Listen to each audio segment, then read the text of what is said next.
সবচেয়ে বেশি প্রতারণার শিকার ফেসবুকের যে বিজ্ঞাপন দেখে যারা প্রতারিত হচ্ছেন তাদের মধ্যে বেশিরভাগ মিডল ইস্টের মানুষ, সৌদি, কুয়েত, কাতার, বাহরাইন, এই সমস্ত দেশগুলোর মানুষ। এদের মধ্যে কয়েকজনের সাথে আমার যোগাযোগ হয়, তারা বলে যে আমি 4 লাখ দিছি, 3 লাখ দিছি, 2 লাখ দিছি অস্ট্রেলিয়ার জন্য, কানাডার জন্য। একেবারে সরেজমিনে আমার কাছে 3 জন লোক আছে যারা কানাডার জন্য, এক লোক বলছে আমার ওয়ার্ক হয়ে গেছে চলে যাব আমি, সে প্রতারিত হয়ে 8 লাখ টাকা ধরা গেছে। আরেক ভাই আমাকে ফোন দিছে, স্ক্রিনশট পাঠাইছে, ভাই এই নাম্বারে একটু যোগাযোগ করেন। পরে আমি ওই এজেন্সির সাথে যোগাযোগ করলাম যে আপনি কিভাবে ওনাকে নেবেন, আপনার অফিস কোথায়। উনি বলতেছে জামালপুরে। তা আমি চিন্তা করলাম জামালপুরে ওনার অফিস, উনি ঢাকার কোনো অফিসের ঠিকানা দিতে পারতেছে না, তো আপনাকে ধরবো কিভাবে।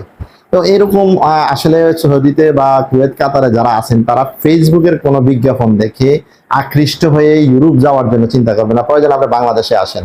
আর অথেন্টিক বা যারা শিক্ষিত আছেন, উচ্চশিক্ষিত আছেন, যারা নেট ঘাটাঘাটি করেন, গুগল সার্চ করলে অনেক কিছু পেয়ে যাবেন, তাদের বিষয়টা সম্পূর্ণ ভিন্ন। আমি বলছি যারা সহজ সরল মানুষ, মিডিল ইস্টে গেছেন, ওয়ার্কার বিষয়, সেখানে যে কাজ করতেছেন, 70,000, 90,000 টাকা বেতন পাচ্ছেন, অভিজ্ঞতার কারণে কেউ 1 লাখ টাকাও বেতন পাচ্ছেন, কিন্তু ওই বেতন ফেলে দিয়ে আপনারা কি করলেন, পর্তুগাল যাবেন এই বইলা আপনার 5 বছরের ইনকাম 5 লাখ, 4 লাখ, 6 লাখ টাকা ওই দালালের কাছে দিলেন। পরে তাকেও আর পাইলেন না, সৌদিতে বসে তার সাথে আইনি লড়াই করতে পারবেন না, গ্রামে দেশে এসে তার কোনো ডকুমেন্টস দিতে পারবেন না। এই জন্য আপনারা যান, ইউরোপে যান, সেটা সমস্যা নাই, যত কিছু লেনদেন করবেন, যা কিছু করবেন বাংলাদেশে এসে করবেন, কিন্তু সৌদিতে বসে তাৎক্ষণিক কোনো সিদ্ধান্ত ইউরোপে যাওয়ার জন্য নেওয়াটা আমি ভালো মনে করি। কারণ আমি অনেকজনের ফোন পাইছি, অনেকজন আমাকে বিভিন্নভাবে বলছে যে ভাই এই অবস্থা এখন কি করব।